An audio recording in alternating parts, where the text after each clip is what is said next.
Bueno, vamos a ver que esta parte del capítulo va a tratar sobre la administración de espacio libre, es decir, cómo hace el file system. Y cuando estoy hablando de file system, es la estructura de datos necesaria en el soporte para ver cómo administra los espacios libres o los bloques libres que tiene en su soporte. ¿Está? No tiene nada que ver el sistema operativo ahí en esto, sino el file system de ese soporte en particular. Así que, bueno, la administración del espacio libre va a hacerse de alguna manera con técnicas diferentes, y algunas tendrán ventajas sobre otras. Una manera primitiva de hacer esto es lo que se llama bit vector, o sea, voy a guardar o voy a almacenar los bloques que estén libres en forma binaria. Significa que voy a tener en un bloque del disco de 512 bytes, voy a guardar en forma binaria cuáles son los bloques que están libres y que están ocupados. Por ejemplo, en un tren de bits de estos 512 bytes que tiene un bloque, yo puedo separarlos en forma binaria y decir que este bit que es 0 está indicando que ese número de bloque está libre. El bit, cuando está en 1, ese bloque está ocupado. No sé por quién, pero por lo menos ya sé que está ocupado y que yo no puedo contar con ese bloque. ¿Está? Así que bueno, eso es una forma económica de acceder, digamos, a contar la cantidad de bloques libres que tengo o al primer bloque libre. Entonces, si yo sé que la posición binaria número 35 me da el primer bloque libre, yo puedo traducir a un número de bloque y entonces acceder a ese bloque libre que me está apareciendo con 0. El primer 0 que me aparezca es el primer bloque libre. Por supuesto, si la asignación es contigua, tengo que encontrar un grupo o un tándem de ceros, un clúster de ceros, para decir cuántos bloques libres seguidos puedo tener, ¿sí? Bueno, ahí hay una fórmula para ver cuál es el número de bloque. Número de bits por palabra, número de valores 0, digamos el número de valor 0, que es el que cuando tiene el valor 0, pero esto es por palabra. Cuando hay una palabra, significa de que toda esa palabra está en 0, ¿sí? O podría ser el primer 0 que encuentro en una palabra. Lo que está queriendo decir el autor, y lo dice en el texto, es que hay funciones, hay instrucciones de procesador que logran analizar en forma binaria una posición de memoria. Esto es llevado a memoria. Como esta tablita de binaria es llevada a memoria, yo le aplico una función, una instrucción de procesador, y me descubre cuál es la posición del primer 0. Hay como un shift, un desplazamiento, para poder analizar cuál es el primer 0 y dónde se encuentra. A partir de ahí yo puedo después llegar a saber dónde se encuentra ese bloque libre, ¿sí? O sea, es una forma rápida de encontrar un primer bloque libre. Para nosotros lo que nos dice es qué cantidad digamos, qué cantidad de espacio me ocupa ese mapa de bits. O sea, qué cantidad de espacio en el disco hay que tener para poder llevar un control de los bloques asignados o de los bloques libres con esta lista de binaria, ¿sí? Entonces me dice que si un tamaño de bloque es de 1024, o sea, de 4096, o sea, de 4K, yo en 4K, si tengo un tamaño de disco de un giga, ¿sí? ¿Cuántos? Si yo tengo un tamaño de disco de giga, así que yo tengo que hacer 2 a la 30 sobre 2 a la 12, me da 2 a la 18, esto es 32 kilobytes, ¿sí? Estoy usando 32 kilobytes de disco para la tablita esta binaria, ¿sí? Ese es el desperdicio que yo tendría. O sea, en concreto, si cada bloque es de 2 a la 12 y esto es 2 a la 18, en realidad no estoy usando mucho. Estoy usando, esto es de 4 y esto es 32, estoy usando 8. 8 bloques solamente estoy usando para usarlo para el espacio libre. Tiene facilidad para obtener espacio para los archivos contiguos. ¿Por qué? Porque bueno, va a tratar de encontrar todos los ceros que sean consecutivos y todo eso es un espacio libre. Además de esa lista, además de guardarlo a los bits uno tras otro en esta lista binaria, yo podría hacer una lista enlazada de bloques libres. Igual como voy asignando espacio a los archivos y enlazando bloques con puntero al siguiente, bueno, yo podría también decir, este bloque está libre, y el siguiente, bueno, seguía el puntero, y el siguiente, el puntero. Así que puedo armar una lista también de espacios vacíos, de lista de nodo de bloques libres a partir de una lista. Pero no es tan fácil conseguir espacio contiguo, ¿sí? ¿Por qué? Porque de alguna manera he ido usando desordenadamente estos bloques libres. Pero tiene una gran ventaja que no tiene desperdicio de espacio. Aquí yo tengo que encontrar, no hay desperdicio de espacio en cuanto a los espacios asignados, porque siempre voy ocupando un siguiente bloque libre. En el caso de los contiguos, sí, porque necesito una tanda de 20 ceros seguidos para poder implementar el archivo. Bueno, si no los tengo los 20, no uso, así que voy dejando esa fragmentación sin poder usar. Una tercera forma de llevar la administración de espacio libre se llama agrupación. Entonces, lo que hice es guardar. No hay una transparencia de esto. Lo que hice es guardar esta lista binaria, agrupando en un bloque las direcciones de los bloques libres. Es una especie de indexado. O sea, voy a tener en un bloque las direcciones de los bloques libres, ¿sí? Eso es agrupar todos los bloques libres, todas las direcciones de bloques libres en un único bloque. Y otra es conteo o recuento, que aparece en el libro, es que yo voy a tener en un bloque el número de bloque libre y a partir de ahí la cantidad de bloques libres que siguen a ese primer bloque libre. O sea, voy a contar y diré, en la dirección 10... usted va a encontrar un bloque libre y a partir de ahí tiene 35 bloques libres. Así que guardo 10 y 35. A continuación guardo 27, 2, que con el número 27 comienza un siguiente bloque libre y hay 2 nada más.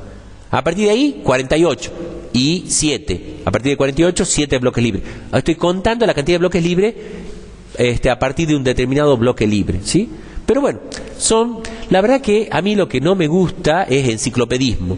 Esto, ustedes lo que tienen que saber es que hay un sistema, hay un método de asignar los bloques libres a los archivos que van creciendo.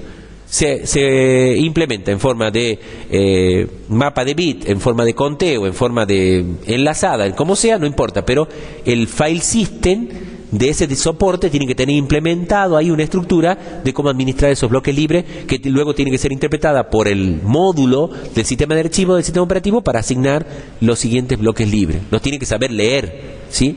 Bueno, esto por eso, en realidad, digamos, todo es metodologías que van a ser diferentes unas de otras, con ventajas y desventajas. Aquí, por ejemplo, está diciendo que en esta necesidad de asignación de espacio libre es que voy a tener que mantener un puntero a la lista libre. Si es un mapa de bits, tiene que ser llevado del disco a memoria. Hay que mantener actualizado lo que tengo en memoria que lo que tengo en disco, si no me puede producir inconsistencia. Bueno, digamos, más de lo mismo. Implementación de directorio. Ahora volvemos a lo mismo que habíamos visto hace rato. Un poco es la repetición de esto, de lo que vimos hace rato. Nada más que creo que es lo mismo. A ver.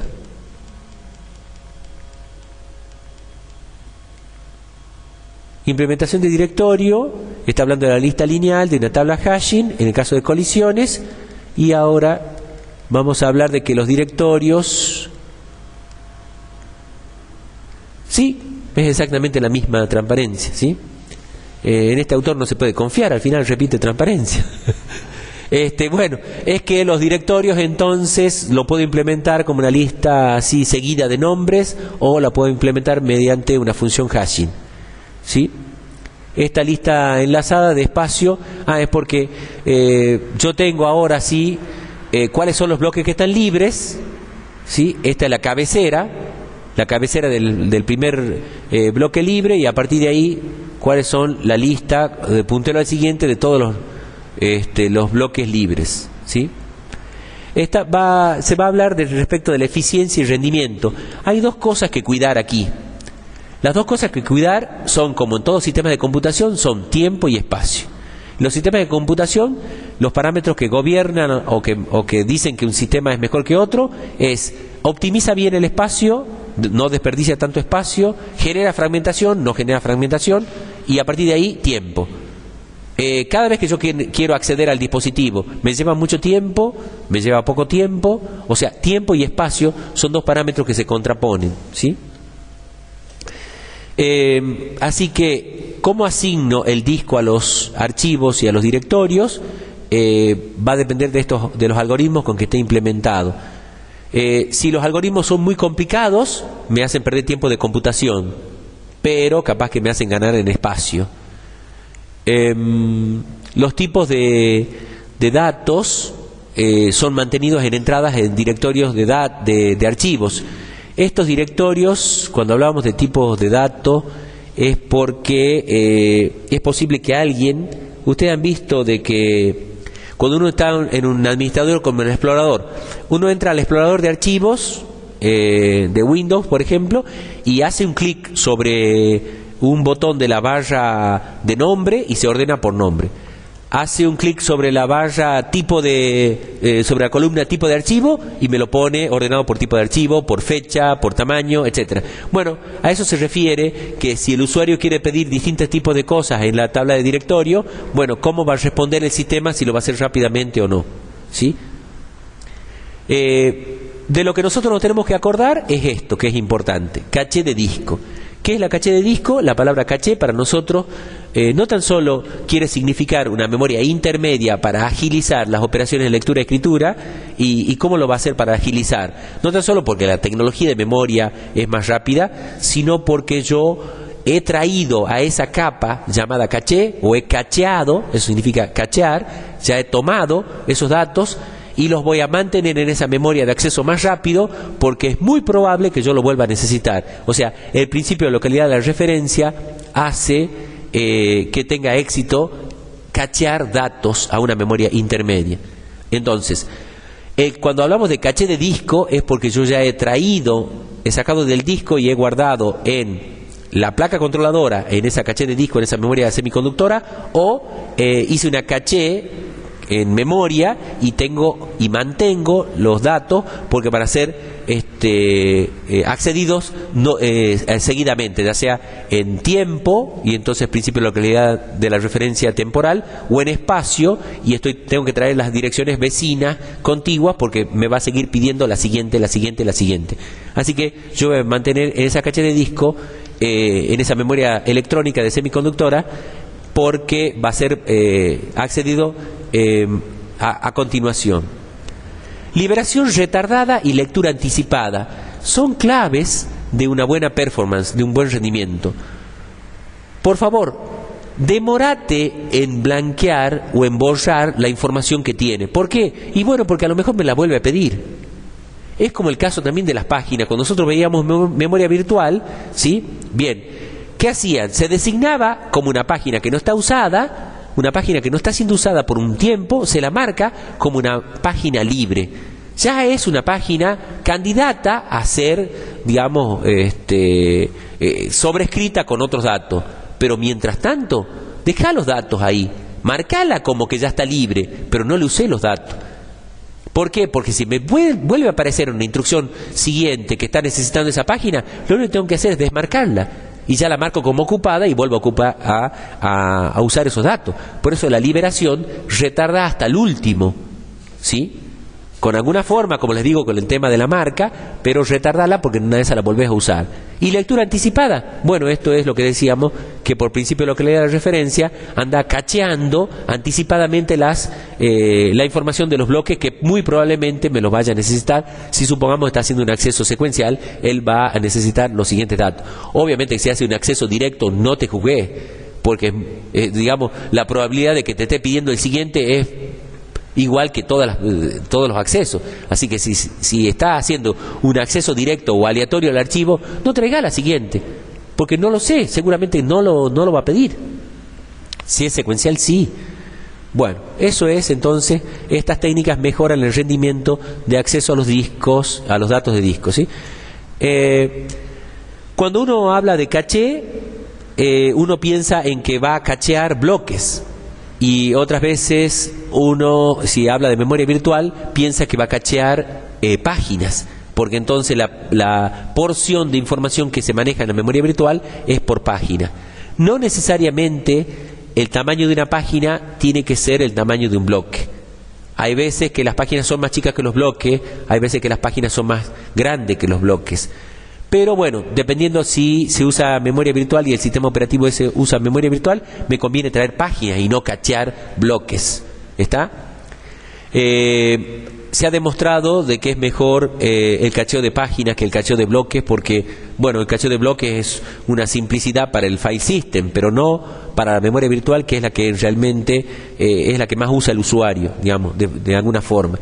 Bueno, así que habría formas de, cuando uno haga acceso al espacio direccional de un proceso como una dirección de página y desplazamiento, esto es memoria virtual, también haga referencia a posiciones de un archivo en forma de página en esa memoria virtual.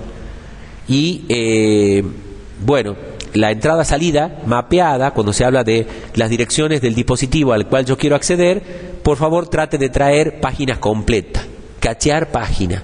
Así que si su read o su write trasladan 64 bytes por vez, por operaciones de entrada-salida, porque el bus le permite solamente 64 bytes en paralelo, o bit en paralelo, bien, haga todas las operaciones de in y out para completar una página. Así que déjeme páginas completas.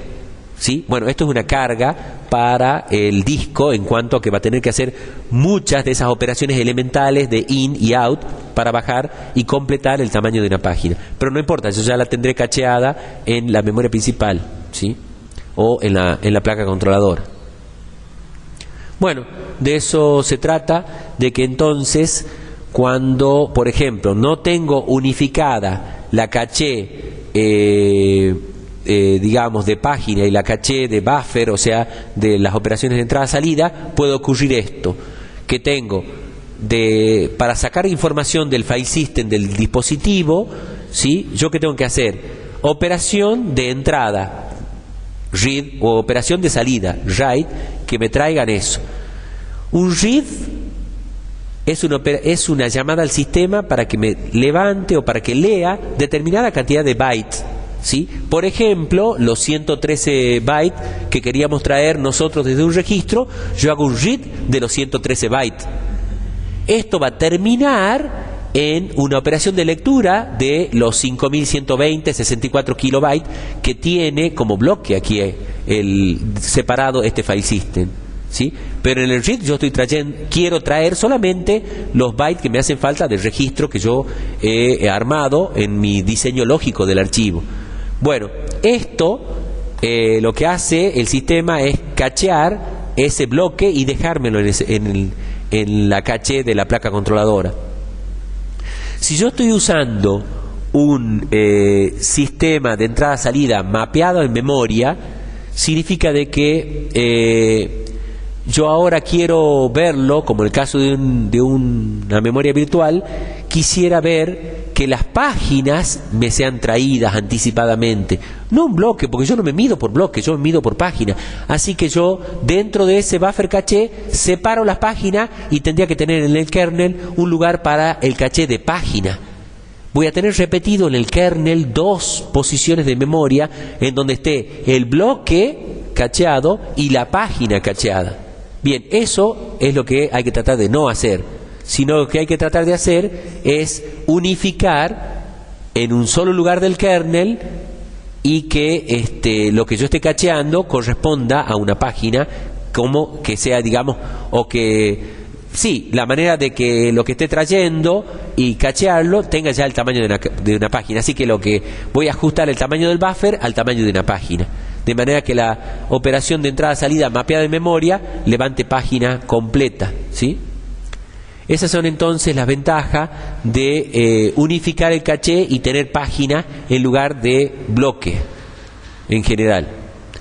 ¿Qué pasa en el caso de que haya digamos, crash, es decir, un corte de energía eléctrica?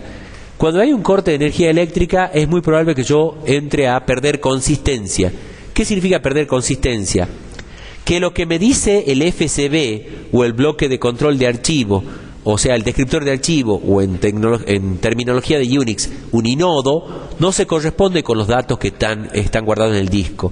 Para que haya consistencia, bien, un corte no me puede romper, digamos, la información que se guarda en los metadatos. Se llama metadato la información que maneja un sistema de archivo respecto de los datos que contiene ese archivo, ¿sí? Así que, por ejemplo, para nosotros, metadatos es los datos que el sistema operativo necesita para poder administrar los archivos que están implementados en esos distintos file systems. Así que metadatos es el conjunto de los FSB, es el conjunto de la información que guarda en directorio, o sea, el conjunto de la administración de espacio libre. Todo eso es metadato, ¿sí?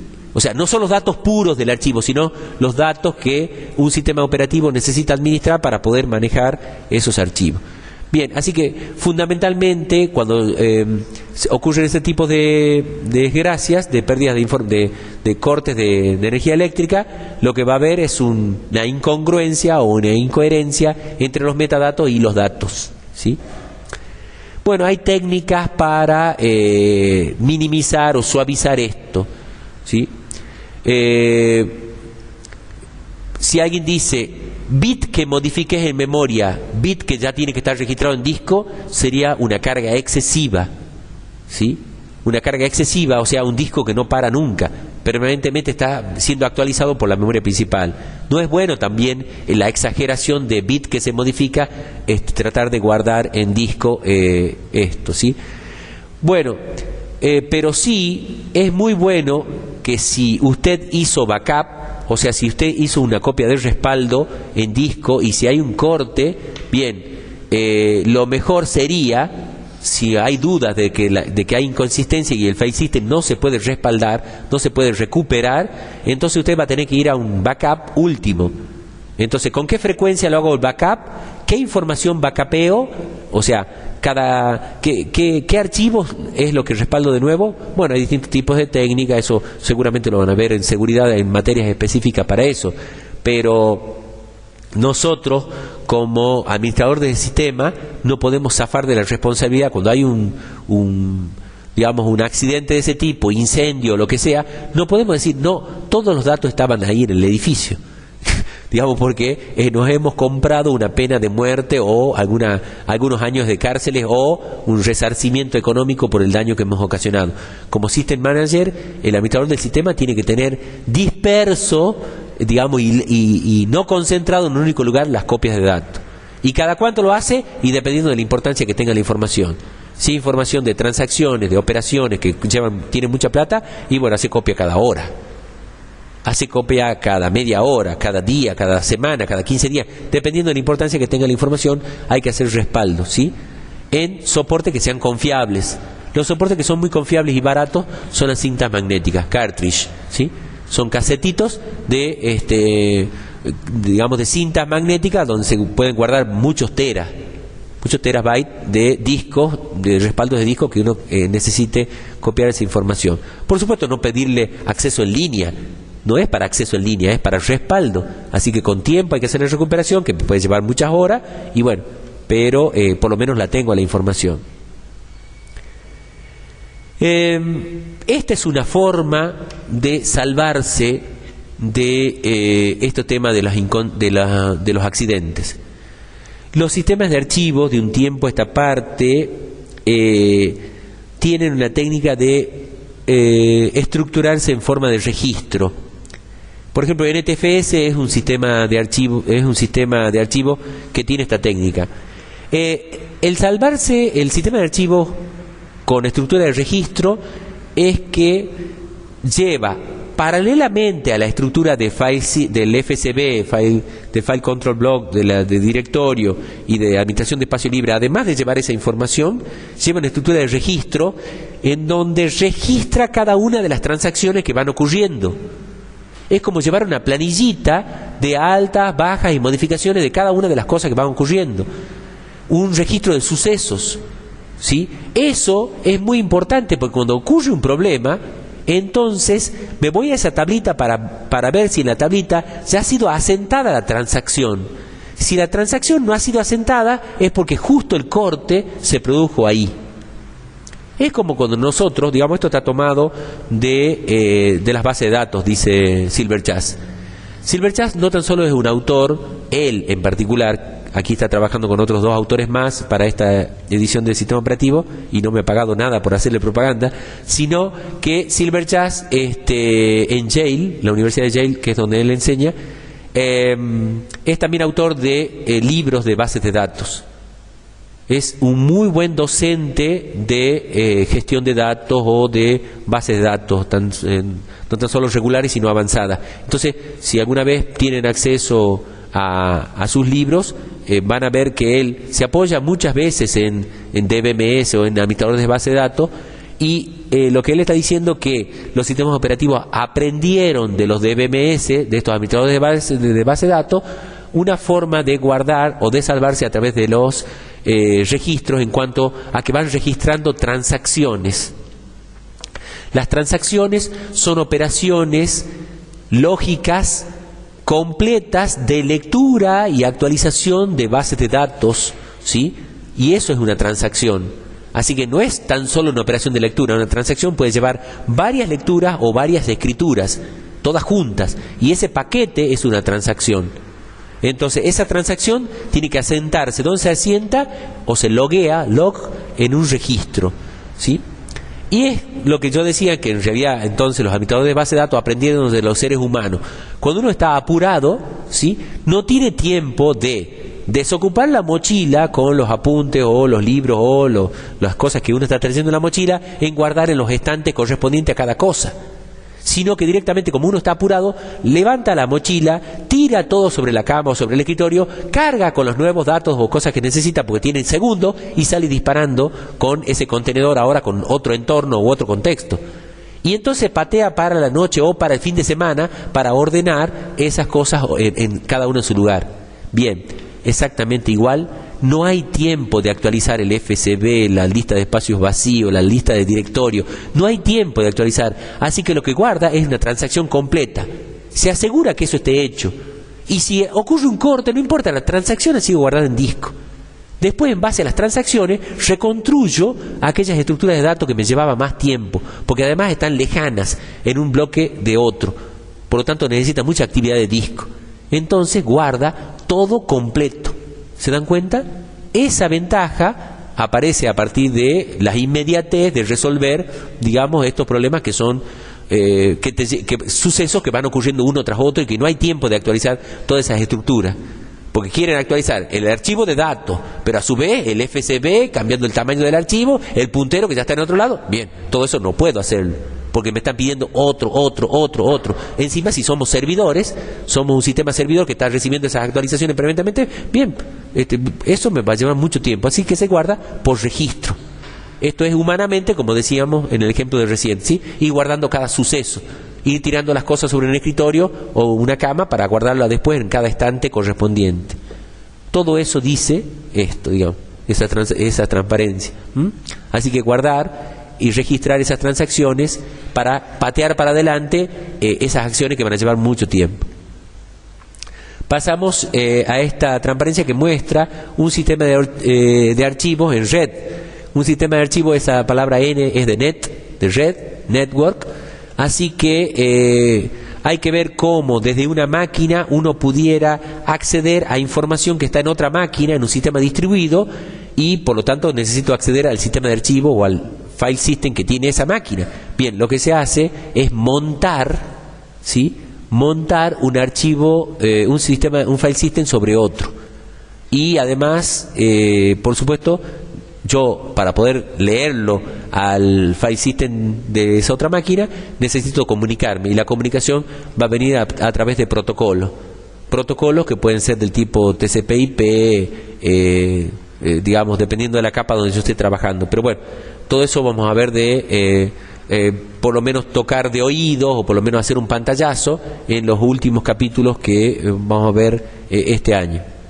Concretamente, un file system de network, es decir, un file system de red en un sistema distribuido, necesita acceder a esos file system, y la única forma de acceder es montando un file system sobre otro. Así que yo, al leerle el file system del otro, le traigo y lo monto sobre mi file system de mi máquina local, y armo mi árbol de directorio, y a partir de ahí, bien, podré acceder a cualquiera de los archivos, obviamente si tengo los permisos que me dieron los administradores de esos servidores de aquellas máquinas remotas. Entonces, cuando yo ya tengo la ubicación dentro del gran árbol que he podido armar montando los distintos file system, bien, ya podré hacer llamadas al sistema a través de RPC, que son llamadas a procedimientos remotos, que el sistema operativo mío, desde mi máquina, se va a comunicar con el otro sistema operativo y le pedirá tal o cual archivo que me lo mande, digamos, porque yo estoy interesado en ver algunos datos. Si tengo todos los permisos, lo va a hacer. Si no, bueno, seré rechazado. Pero bueno, necesito entonces una estructura de una red física, cableada o inalámbrica, máquinas interconectadas, cada uno con su propio sistema operativo, y un sistema operativo en red que esté administrando todo esas máquinas interconectadas con un protocolo que sea común para ellas. Puede ser que yo tenga sistemas operativos diferentes, pero el TCP/IP que sea, digamos, común en todo, como un protocolo de comunicación entre máquinas. Y a partir de ahí, una buena forma,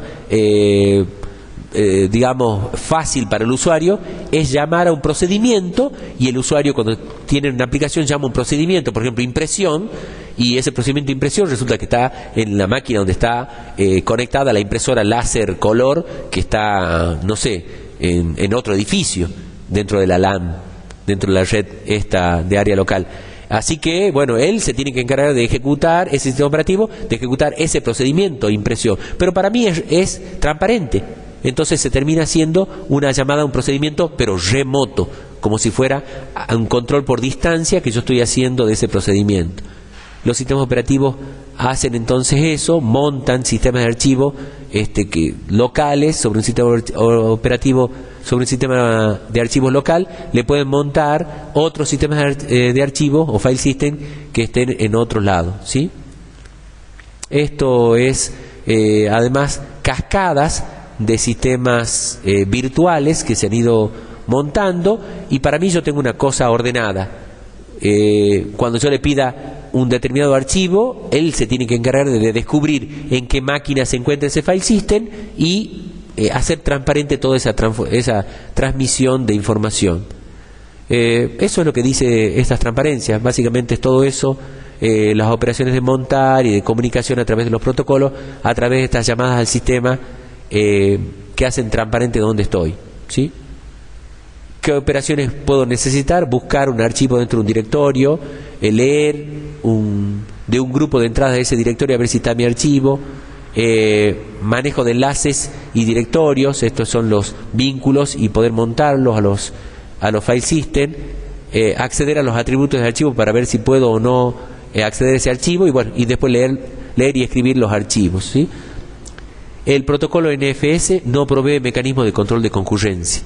Este file system de red, ¿sí? En genérico, después Unix tiene un nombre, Linux tiene otro, Windows NT tiene otro, pero el file system de red genérico NFS no provee mecanismo de control de concurrencia. ¿Por qué no provee control de porque cada uno de los sistemas operativos locales tiene que hacer el control de concurrencia. Porque si yo soy un servidor, ¿sí? Y yo estoy recibiendo pedidos de lectura y de escritura de un registro en particular de una base de datos que manejo, y otro, no le voy a echar la culpa al administrador general de todos los file system del control de concurrencia que se tiene que ejecutar o efectuar en un único file system que es del servidor. ¿Se dan cuenta? Así que el control de concurrencia lo tiene que hacer el sistema operativo propio de ese servidor. Por supuesto que cuando yo estoy accediendo a esos sistemas de archivo, me gustaría tener cacheado la información de ese archivo y ya la traigo anticipadamente a mi máquina para seguir operando. Pero cuidado, yo modifico un bit de ese archivo que está allá, tengo que marcar el NFS, sí, tendría que de alguna manera comunicarle al sistema operativo aquel que nadie toque hasta tanto no se actualice esa modificación del archivo, ¿sí? Bueno, entonces hay de estos sistemas de archivos virtuales parecidos a lo que veíamos en transparencias anteriores, donde hay un cliente, hay una interfaz de llamadas al sistema, este se encarga de virtualizar, dependiendo del file system que yo estoy queriendo acceder, ya sea en disco u otro sistema o a través de una red. Ahí está entonces que quiero acceder a un sistema de archivos que está a través de una red, y entonces se me pasa a través de estas llamadas al sistema remotas, a procedimientos remotos, me paso a través de una red cableada, LAN, WAN o lo que sea, la red, y va a acceder a este servidor, ¿sí? Ahí tengo entonces sistemas de archivos del servidor en red y sistemas de archivos del cliente. Y estos son los protocolos de comunicación. Bueno, no es un tema de sistema operativo, pero por lo menos vamos viendo de que esto puede hacerse, puede uno extender el sistema de archivo y ver los file systems de distintas máquinas a través de la red, ¿sí? Aquí, por ejemplo, estoy tratando de acceder también a un file system de Unix que está implementado en ese disco. Hay que hacer todo un tema de traducción de nombre, allá se conoce con un cierto nombre ese archivo, si yo tengo permiso lo puedo llamar de otra manera. Nadie me puede obligar a mí que yo al archivo, que allá lo llaman alumno, yo lo llame Pepito, así que yo puedo llamarlo al archivo como quiera. No importa eso, lo importante es que el número de inodo que tenga en esa tabla sea el que equivale a ese archivo. Los archivos terminan nombrándose por un número, igual que los procesos por un process ID, ellos tienen un número de identificación de inodo o de descriptor de archivo. Bueno, estos son los distintos tipos de operaciones que uno puede hacer. Esto es de leer, de escribir, necesito cachear los datos del archivo, lo puedo hacer a través de llamadas al sistema RPC. Los clientes no están libres de retardo cuando se escriben bloques. ¿Por qué? Porque el servidor a lo mejor está protegiendo los archivos porque están escribiéndose, ¿sí? Así que bueno, el cliente tendrá que esperar. Y este sistema de archivo es especial para una aplicación determinada. Por ejemplo, está pensado para escrituras aleatorias. Cuando uno habla de escrituras aleatorias es porque puntualmente quieren sacar un acceso directo a un registro determinado, así que los sistemas de archivos ahora dejan de ser genéricos y de propósitos generales, ahora son puntuales para cada tipo de aplicación, manejan sistemas de archivos diferentes. Por ejemplo, los CD, los DVD tienen un sistema de archivo particular. No es exactamente, no tiene nada que ver con un sistema de archivo de un disco rígido, ¿sí? ¿Por qué? Bueno, porque dependiendo de la operación que yo quiera hacer, los accesos no se producen por número de bloque aleatorio, sino por ejemplo en un CD es secuencial, la información se ha guardado en forma de una espiral, mientras que en un disco se guardó en pistas concéntricas. En un CD se guardan en forma de espiral, es decir que hay una secuencialidad de la información, hay que hacer ciertos cálculos para poder llegar a una posición dentro de un CD. O sea, es más lento el acceso en un CD o en un DVD que en un disco rígido, ¿sí? Los cabezales trabajan de forma diferente.